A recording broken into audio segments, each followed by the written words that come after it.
말씀이 여러분들의 귀를 통해서 여러분들의 영에 들려질 때 그 말씀이 생명력 있는 살아있는 그런 말씀이 되기를 간절히 소망합니다. 예, 오늘 아멘 크게 해주시니까 제가 막 힘이 막 나네요. 감사합니다. 예, 오늘 이제 2007년의 마지막 날입니다. 오늘이 그죠? 예, 그리고 또 마지막 주일이기도 합니다. 마지막 날을 우리가 뭐 항상 송구영신 예배를 밤에 드리긴 하지만 주일로 이렇게 예배를 드리는 것도 또 굉장히 색다른 마음인 것 같습니다. 7년에 한 번씩 오는 행운이라고 그래야 되나요? 예, 그런 복인 것 같습니다.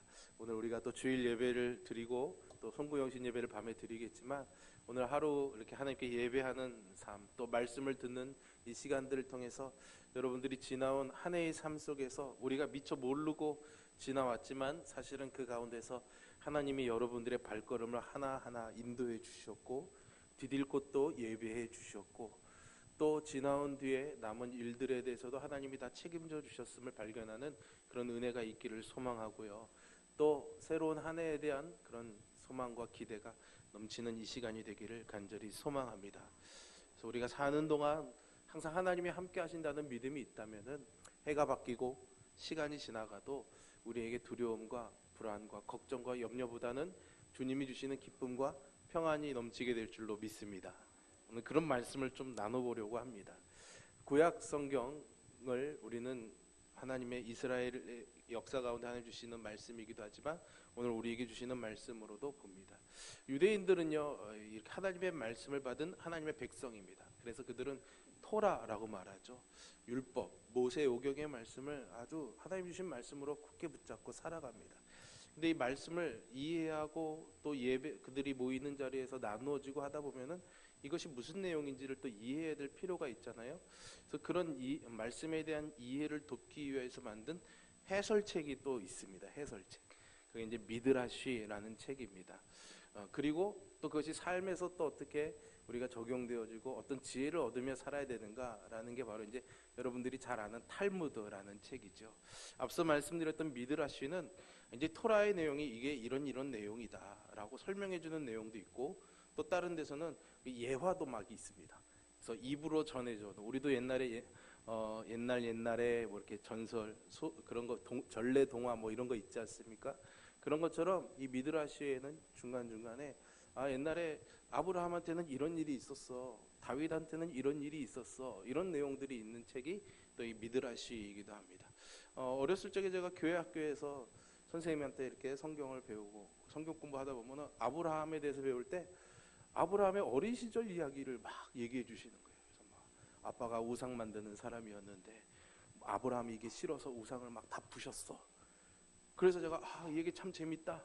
성경이 어디에 있지? 그리고 열심히 찾아봤는데 성경을 아무리 뒤져봐도 그 이야기는 없는 거예요. 근데 이 선생님이 그럼 지어낸 이야기인가? 뭔가 나중에 알고 보니까 바로 그 이야기가 이 미드라시에 들어있던 이야기였다라는 거죠. 이 미드라시에 보면은요 다윗에 관한 이야기도 있습니다. 다윗이 전쟁을 막 치르면서 승승장구하는 사람이 됩니다. 그래서 이스라엘 백성들이 다윗은 사울은 천천히요, 다윗은 만만이다. 이렇게 막 칭찬도 하죠. 그렇게 다윗이 막 전쟁에서 승리하다가 보니까 이 전쟁의 승리의 기쁨을 기념하고 싶은 마음이 생겼습니다. 그래서 반지를 하나 만들어야겠다 이런 생각이 들었어요. 그래서 반지를 만드는 사람을 불러다가 야, 내가 이 전쟁에 승리한 이 기념으로 반지를 하나 만들려고 그러는데 반지를 잘 만들 뿐만 아니라 여기다가 글귀를 하나 좀 새겨줬으면 좋겠다.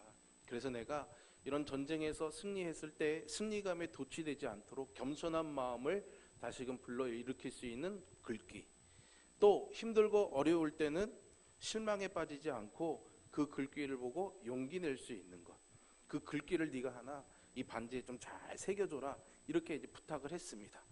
그 반지를 만드는 사람이 다윗의 이제 부탁을 받고 다윗에게 다윗 왕의 이제 반지를 열심히 만들었어요. 아름답게 만들었습니다. 근데 문제는 어떤 글귀를 넣어야 하는가가 고민이었던 거예요. 아무리 고민을 하고 생각을 해봐도 도대체 자기 머릿속에서는 무슨 글귀를 넣어야 이 다윗 왕이 전쟁에 승리했을 땐 겸손하고 힘들었을 때는 용기를 낼 수 있는 글귀를 자기 머릿속에서 생각이 나지 않는 거예요. 그래서 그래도 솔로몬 왕자님이 지혜로우니까 가서 물어봐야겠다. 그래서 물어봤더니 솔로몬 왕자가 거기다 이것을 적어 놓으면 됩니다 라고 말해준 글귀가 바로 이 또한 곧 지나가리라 라는 말입니다. 여러분 따라해 보세요. 이 또한 곧 지나가리라. 아주 유명한 글귀입니다. 그래서 여러분들 혹시 인터넷 같은 데서 검색해 보시면 이 글귀를 영어나 히브리어로 해가지고 결혼기념 반지 뭐 이런 걸로 파는 사이트들이 꽤 있습니다. 서양에서는 그게 굉장히 유행했던 것 같아요. 어쨌든 이 또한 곧 지나가리라 라는 거예요. 아프고 힘든 일을 당해도 이것이 지나간다라고 생각하면 그래도 견딜만 하겠죠. 또 일이 반대로 잘 풀리고 뭔가 신이 날 때에도 조금 그 신나는 기분을 조금 흐트릴 수는 있겠지만 이것도 지나가는 일이다라고 생각하면은 자만하지 않고 마음을 낮추어서 자신을 돌볼 수 있는 일이 아니겠습니까? 이 또한 지나가리라. 그렇습니다. 사실 우리는 모든 것들이 지나가는 시간 속에 우리가 살아가고 있죠. 그것이 인생이고 또 그것이 우리의 역사인 것입니다. 우리도 지금 오늘 2017년 12월 31일이라는 시간을 보내고 있지만은 이제 2017년은 조금 얼마 안 있으면 지나간 시간이 되고 우리에겐 새로운 2018년의 시간이 다가오죠. 한 해가 새 것처럼 열린 지가 얼마 되지 않은 것 같은데 벌써 막바지에 이르게 되었습니다. 시간이라는 것이 참 빠르게 살과 같이 지나가는 것 같습니다. 이 마지막 날에 여러분들의 한 해는 어떻게 지내셨는지 한번 생각해 보십시오. 때로는 가슴이 먹먹하고 아프고 견디기 힘든 일도 분명히 있었을 것입니다. 또 어떤 분들에게는 정말 기쁘고 가슴에 벅차서 자랑하고 싶은 일들도 있었겠죠. 그러나 그 모든 것들이 다 지나갈 것이죠. 어쩌면 사람이 나이를 먹으면서요 철이 든다는 것, 그것은 바로 이런 시간의 지혜를 깨달아가는 것 아니겠습니까? 우리말에 세월이 약이다라는 그런 말도 있죠. 시편의 어떤 시인은요 우리의 날수를 헤아릴 수 있도록 해달라고 하나님께 기도하기도 합니다. 다 이것이 마찬가지이죠. 이 한 해를 돌아보는 시기에 우리에게도 다윗 왕의 이런 반지가 있다면 어떨까요, 여러분? 때때로는 우리를 위로해주고 때로는 우리를 깨우쳐주는 그런 지혜의 반지가 하나쯤 있으면 참 좋지 않을까요, 여러분? 만약에 여러분들에게 그런 반지가 만들어진다면은 여러분들은 그 반지에 어떤 글귀를 적어 놓고 싶으십니까? 다 여러 가지 이유가 있겠죠. 그래도 이것이 참 좋으니까 이 또한 지나가리라를 넣는 것도 좋을 것 같습니다. 저는 오늘 여러분들과의 말씀을 나누면서 시편 23편의 이 한 구절을 새겨놓으면 좋지 않을까 하는 그런 생각을 해봅니다. 6절에 있는 말씀이죠. 내 평생에 선하심과 인자하심이 반드시 나를 따르리니. 이 글귀입니다. 내 평생에 선하심과 인자하심이 반드시 나를 따르리니 라는 말이죠. 너무 길면은 그냥 나 사는 동안 주의 선하심과 인자하심 이렇게 적어 넣어도 될 것 같습니다. 무엇보다도 한 해를 돌아보면서 굳이 우리가 이런 반지를 만들지는 않는다 할지라도요 이 말씀을 우리의 마음에 새기고 또 우리의 삶을 깊이 돌아보는 이 시간이 되었으면 좋겠습니다. 오늘 우리가 읽은 시편 23편은 아마 시편 150편 아니 성경 전체를 포함해서 모든 믿는 자들이 제일 좋아하고 또 즐겨 외우고 묵상하는 그런 말씀이라 생각이 됩니다. 또 이 말씀을 가지고 아름다운 찬양의 시도 만들어서 우리가 찬양으로 노래하기도 하지요. 이 시가요 사실은 다윗의 아주 파란만장했던 그런 인생을 돌아보는 노래입니다. 다윗의 아마 노년의 시기에 지은 시가 아닐까 그렇게 추측을 해보지요. 하지만 이 시가 그냥 비단 다윗 한 사람 개인의 시라고 하기보다는 오늘 이 말씀을 함께 나누는 저와 여러분 우리 모든 신앙인들의 인생을 노래하는 그런 시로도 볼 수가 있습니다. 그러니까 시편 23편은 곧 우리의 노래이고 우리의 기도이고 우리의 찬양이다 이렇게 말할 수가 있죠. 오늘 본문에서 다윗은 하나님이 우리의 목자입니다 라고 그렇게 노래하고 있습니다. 양떼를 이끄는 목자라는 것이죠. 하나님께서 우리를 양떼처럼 지켜주시고 이끌어 주십니다. 사실 많은 시편의 시인들이라든가 성경의 기록자들, 성경의 선지자들 그리고 우리의 믿음의 선조들은 항상 이렇게 하나님이 나의 목자이시고 나는 하나님의 양떼입니다 라는 그런 고백들을 합니다. 요한복음에서도 예수님이 말씀하셨죠. 나는 선한 목자다. 하나님이 목자이시고 우리가 양떼다라는 이 비유는 하나님과 우리 사이의 이 관계를 아주 잘 설명해주고 있습니다. 양이 배가 고플 때에는 목자가 이 양떼를 푸른 풀밭으로 이끌고 가죠. 또 양이 목마를 때에는 맑은 물을 찾아서 그곳으로 양떼를 이끌고 갑니다. 여러분, 푸른 초장에서 여유롭게 풀을 뜯는 이 양떼의 모습이 얼마나 평화로워 보이겠습니까? 또 맑은 삶에서 물을 마시는 이 양의 모습이 얼마나 생기 넘쳐 보이겠습니까? 이렇듯 하나님께서는요, 우리 인생의 발걸음들을 항상 목자처럼 인도해 주셔서 우리가 필요한 것들을 먹게 하시고 필요한 물을 마시게 해서 우리를 살리시고 인도해 주시는 하나님이 되어 주시는 줄로 믿으시기를 바랍니다. 양떼가 목자를 따라서 푸른 풀밭과 맑은 물가를 논일면서 다니듯이요, 하나님께서 우리를 안전한 곳으로 인도해 주시고 또 좋은 곳으로 인도해 주신다면은 사실 그만큼 평안하고 행복하고 좋은 일이 어디 있겠습니까? 그런데 오늘 시편 23편에서 다윗은 그냥 이렇게 마냥 목가적이고 평안한 그런 삶만을 노래하고 있지는 않습니다. 우리의 삶이 그렇듯이요, 양떼에게는 푸른 풀밭과 맑은 물만 있는 것은 아니죠. 4절에 보면은 사망의 음침한 골짜기도 나옵니다. 그곳을 가게 될 일도 있다라는 거죠. 양떼에게 때로는 거친 사막과 사나운 맹수들이 있는 것처럼 다윗에게도, 그리고 모든 인생에게도 이렇게 견디기 힘든 고통스러운 때가 있기 마련입니다.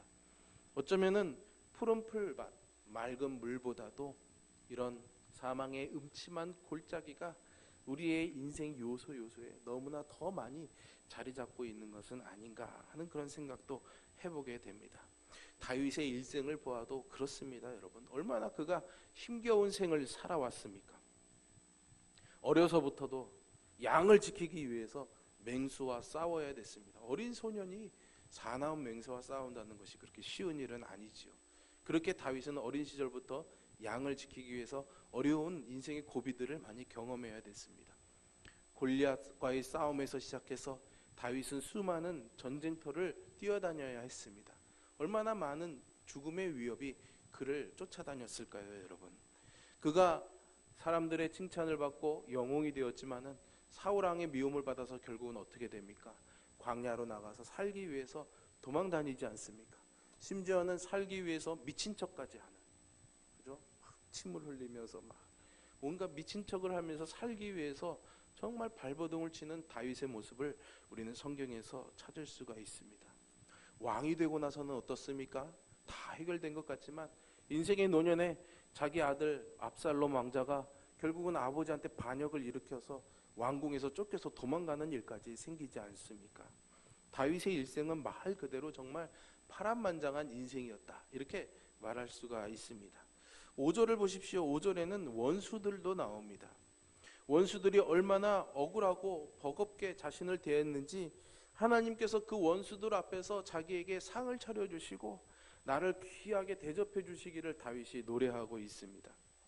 어쩌면은 이 5절의 다윗은, 그리고 이 시대를 살아가는 믿음의 모든 사람들이 당했을 이 억울함과 끝내 풀지 못하는 가슴에 맺혀있는 그런 답답함들을 우리에게 보여주는 것 아니겠습니까? 그런데 이렇게 죽음의 사망의 음침한 골짜기를 헤매는 때, 그리고 원수들에게 억울한 일을 당해야 되는 그곳에서 다윗이 어떻게 견딜 수가 있었을까요? 이 또한 지나가리라라는 반지가 있었기 때문이었을까요? 그렇지 않습니다. 그 반지 이전에 다윗에게는 이미 확고한 신앙이 있었습니다. 다윗에게는 일생 동안 마음에 새기고 있던 믿음이 있었던 것이죠.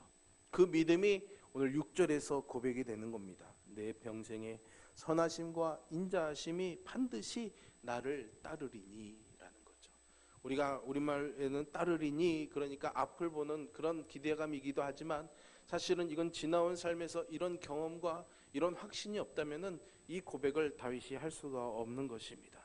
이 고백이 진정한 다윗의 신앙의 고백인 것이죠. 하나님의 선하심과 인자하심이 내가 사는 날 동안 나를 따라올 것입니다.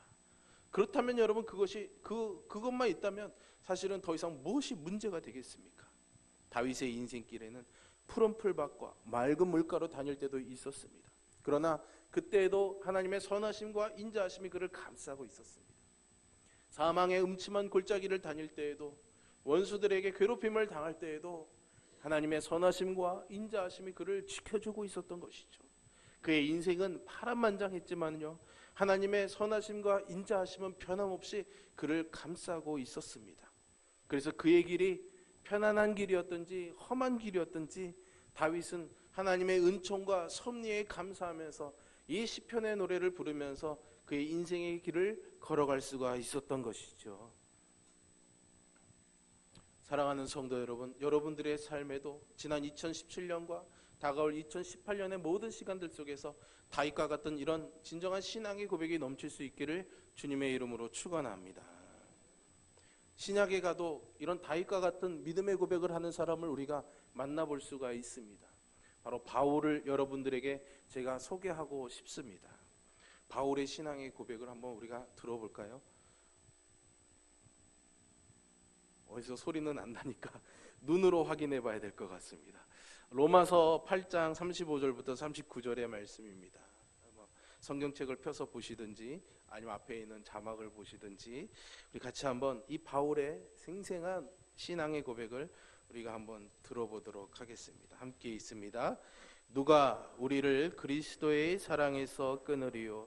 환난이나 공고나 박해나 기근이나 적신이나 위험이나 칼이랴. 기록된 바 우리가 종일 주를 위하여 죽임을 당하게 되며 도살당할 양같이 여김을 받았나이다 함과 같으니라. 그러나 이 모든 일에 우리를 사랑하시는 이로 말미암아 우리가 넉넉히 이기느니라. 내가 확신하노니 사망이나 생명이나 천사들이나 권세자들이나 현재일이나 장래일이나 능력이나 높음이나 깊음이나 다른 어떤 피조물이라도 우리를 우리 주 그리스도 예수 안에 있는 하나님의 사랑에서 끊을 수 없으리라. 아멘. 여러분, 이 바울의 목소리가 들리십니까? 정말 죽을 것 같이 어렵고 힘들지만은 그러나 나는 확신한다. 어떤 것도 나를 하나님의 사랑에서 끊어놓을 수 없다 고백하고 있는 거죠. 바울의 이 고백이 한 해를 돌아보는 여러분들의 고백이요, 우리의 노래가 되기를 주님의 이름으로 축원합니다. 바울은 복음을 전하다가 어려운 일을 많이 겪었습니다. 그러나 바울은 그 모든 어려움 속에서도 항상 기뻐하고 감사했죠. 교회에 보내는 편지들을 통해서 성도들에게 항상 기뻐해라, 여러분 감사하십시오, 그렇게 항상 권면하고 얘기했습니다. 그런데 여러분, 바울이 그렇게 기뻐하십시오, 감사해야 합니다 라고 편지를 썼던 장소는 사실 대부분 감옥이었습니다. 감옥에 갇혀 있으면서 사정이 좋아지는 것이 아니라 점점 더 어려워지고 있었지요. 이제 자기가 죽게 될 날이 얼마 남지 않았다는 것을 알면서도 바울은 감사하고 기뻐해라 그렇게 말하고 있었던 거죠. 바울이 그렇게 말할 수 있었던 이유가 뭡니까? 난 여기서 이제 풀려나게 될 거야, 하나님이 내가 하는 일을 도와주실 거야, 잘 되게 하실 거야, 그런 낙관적인 기대가 이미 있었기 때문이었을까요? 아닙니다. 바울은 오히려 더 힘들고 고통스러운 상황들이 자기에게 점점 더 다가오고 있음을, 심지어는 자기가 죽게 될 상황이 오고 있음을 알고 있었습니다. 그럼에도 불구하고 바울은 기뻐하고 기뻐해라, 감사하고 감사해라 그렇게 말하고 있는 거죠. 오늘 본문 우리가 읽은 이 로마서 35절에서 보면 얼마나 많은 어려움들이 있습니까? 환난도 있고 공고도 있고 박해도 있고 굶주림도 있고 벌거벗는 그런 위험도 있고 칼도 있습니다. 여러분, 좋은 일은 혼자 오고 나쁜 일은 때로 온다는 말이 있지 않습니까? 이 중에 한 가지만 내게 찾아와도 견디기가 힘든데 바울은 그런 일들을 너무나 한꺼번에 경험하고 있었습니다. 바울이 실제로 이런 고통 속에 있었던 것이죠. 그래서 자기를 마치 내가 도살장에 끌려가는 양과 같구나 라고 그렇게 말하기도 합니다. 정말 힘들고 어려운 상황이었죠. 그럼에도 불구하고 그가 이 어려움을 이겨내고 이 고백을 할 수 있었던 것은 뭡니까? 죽는 것도, 삶도, 천사들도, 권세자들도, 현재일도, 장래일도, 능력도, 높음도, 깊음도, 세상의 그 어떤 피조물도 나를 하나님의 사랑에서 끊어놓을 수 없음을 나는 확신하노라. 이 믿음이 있었기 때문입니다. 하나님의 사랑이 언제나 나를 감싸주고 있다는 이 믿음이죠. 그렇기 때문에 바울은 건강할 때뿐만이 아니라 병약할 때에도 오히려 자신의 약함을 자랑할 수가 있었던 것입니다. 그래서 약할 때 나는 강합니다. 고백하는 거죠. 내가 하던 일들이 실패하는 것처럼 보일 때에도 평안할 수가 있었던 것입니다. 성공하는 것처럼 보일 때는 오히려 더 겸손히 자신을 낮출 수가 있었던 것이죠. 죽음도 바울을 막을 수가 없었던 것입니다. 바울은 사나 죽으나 오직 그리스도 안에서 기뻐하고 감사할 수 있었던 것이죠. 여러분, 이 다윗의 고백과 바울의 고백이 2018년에도 여러분들에게 변함없이 이어지기를 주님의 이름으로 축원합니다. 어떤 일을 만나든지, 어떤 상황을 경험하게 되든지, 어떤 마음의 상태가 있든지 주님의 선하심과 인자하심이 나의 평생에 함께 하십니다. 세상의 그 어떤 일도 나를 하나님의 사랑에서 끊어놓을 수 없습니다. 이 말씀을 붙잡고 살아가시기를 바랍니다. 그런데 사실은 우리의 바람은 그런 일들이 일어나지 않기를 바라는 거죠. 어려운 일들이 일어나지를 않기를 바라는 겁니다. 기왕이면 건강했으면 좋겠고, 기왕이면 물질의 부족함이 없기를 바라고, 기왕이면 사람들의 칭찬도 받고 인정도 받고 이렇게 즐겁고 행복하게 살아가고 싶은 것이 우리의 바람입니다. 그럼에도 불구하고 끊임없이 우리의 삶에는 예상치 못했던 어려운 일들이 일어나지 않습니까? 사망의 음침한 골짜기로 가게 되는 일들이 생기지 않습니까? 왜 하나님이 우리를 그렇게 이끄시는 걸까요? 주님의 손에 있는 지팡이와 막대기가 그 비밀을 우리에게 가르쳐 줍니다. 여러분, 목자들이 이 지팡이와 막대기를 사용하는 경우는 두 가지입니다. 첫 번째는 외부로부터 맹수들이 찾아올 때 양들을 지키기 위해서 사용하죠. 두 번째는 양들이 잘못된 길로 가게 되면은 그 길로 가지 말라고 이렇게 하면서 양들을 치면서 양들을 인도하기 위한 용도로, 양들을 바른 길로 이끌고자 하는 용도로 사용이 됩니다. 오늘 다윗은 내가 사는 날 동안 주님의 선하심과 인자하심이 나를 따른다라고 고백하고 있지 않습니까? 하나님의 선하심이 나와 함께하고 있다는 거예요. 3절에 보시면 다윗은 하나님께서 당신의 이름을 위하여 우리를 의의 길로, 즉 바른 길로 나를 인도하신다라고 말했지요. 그러니까 내가 사는 날 동안 하나님은 그 선하심으로 나를 바른 길로 인도해 주시고, 또 인자하심으로 나를 감싸 주시고 보호해 주시는 것입니다. 하나님의 선하심과 인자하심이 내가 사는 날 동안 나를 감싸고 있는 것이죠. 사도 바울이 힘들고 고통스러운 그 길을 간 까닭도 여기에 있습니다. 왜? 평탄한 대로로 갈 수 있는 그 가능성의 길이 많았던, 전도가 창창했던 그 젊은 사울이 그 길을 버리고 바울이 되어서 자신의 그 평탄하고 좋은 길을 배설물처럼 여기고 험한 길로 갔겠습니까? 예수님은 또 왜 굳이 넓고 편한 길을 놔두고 좁고 험한 길로 가라고 하셨을까요, 여러분? 그 길이 바른 길이기 때문입니다. 좁은 길이 구원의 길이고 생명의 길이기 때문이죠.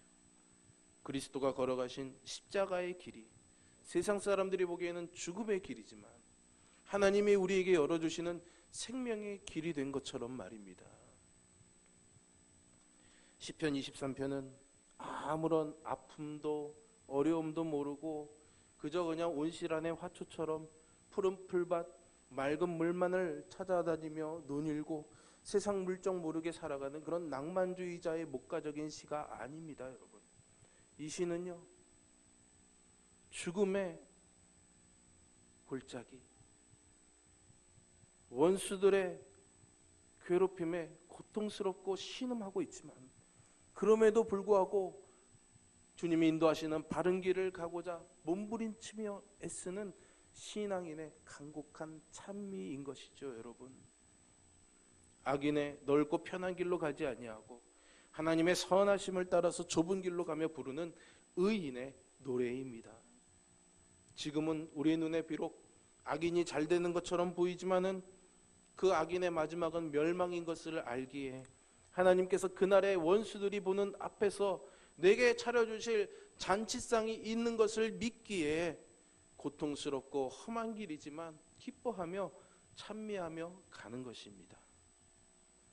여러분, 우리가 보통 10편, 23편을 즐겨보지만 23편은 사실은 앞에 있는 22편과 뒤에 있는 24편과도 연결되는 시이기도 합니다. 22편에서는요, 나의 하나님 어찌하여 나를 버리십니까? 그렇게 간절한 부르짖음으로 시작합니다.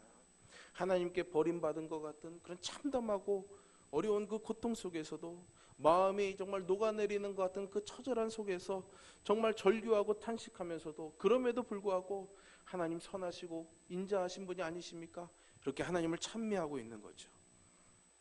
하나님께서는 결코 고통받는 사람들의 아픔을 가벼이 여기시지 않기 때문입니다. 극심한 고난의 한복판에서도 하나님의 선하심과 인자하심이 그를 감싸주기 때문이죠. 그리고 23편의 노래를 하고 24편으로 넘어가서는 그 영광의 왕을 뵙게 됩니다. 그리고 찬미하지요. 이 시들은 하나님의 선하심과 인자하심을 따라서 고난 속에서도 바른 길을 걸어가고자 하는 의인들의 노래다, 이렇게 말할 수 있습니다. 세상의 그 무엇도 나를 하나님의 사랑에서 끊어놓을 수 없다는 바울의 확신 또한 그리스도의 십자가의 길을 따라가는 신앙인의 찬미가 되는 것이죠. 여러분, 이제 2017년 한 해의 마지막 날입니다. 여러분들은 한 해 동안 어떤 길을 걸어오셨습니까? 푸른 풀밭, 맑은 물가로 다니셨습니까? 아니면은 정말 혹독한 사망의 음침한 골짜기를 다니셨나요? 지금 여러분들의 삶은 너른 초장을 가지고 있는 것처럼 평안하십니까? 아니면 여전히 고통스럽고 불안하고 실망스럽습니까? 내가 사는 날 동안 주님의 선하심과 인자하심이 나를 따릅니다. 나 사는 동안 주님의 선하심과 인자하심이 여러분들과 함께 할 줄로 믿습니다. 그리고 그 무엇도 우리를 하나님의 사랑에서 끊어놓을 수 없습니다. 여러분, 절대로 끊어놓을 수 없습니다. 우리의 날을 돌아보면서 우리도 오늘 시편의 이 다윗처럼 그리고 사도 바울처럼 기뻐하고 감사하며 찬미할 수 있었으면 좋겠습니다. 우리도 하나님의 선하심과 인자하심을 노래하며 바른 길을 가서 마침내 하나님의 집에, 영원한 그 집에 이르는 저와 여러분이 되기를, 그 소망으로 새로운 2018년을 맞이하는 이 기쁨의 예배가 되기를 주님의 이름으로 축원합니다. 함께 기도하겠습니다. 살아계신 아버지 하나님, 하나님은 선하시고 인자하십니다. 하나님이 나의 목자가 되어 주셔서 감사합니다. 한 치 앞도 보지 못하는 우리들이 하나님의 인도하심을 받아야 푸른 초장과 맑은 물가에도 이르게 됨을 우리는 고백합니다. 사망의 음침한 골짜기를 다닐 때에도 하나님의 막대기와 지팡이가 선하심과 인자하심으로 나를 지켜주심을 믿습니다. 지난 한 해도 그 하나님의 인도하심 때문에 우리가 살아온 것임을 고백하는 감사가 있게 하여 주시고, 다가올 한 해에도 그 소망으로 살아가는 우리가 되게 인도하여 주옵소서. 예수님의 이름으로 기도합니다. 아멘. 570장 찬송 부르시면서 봉헌하겠습니다.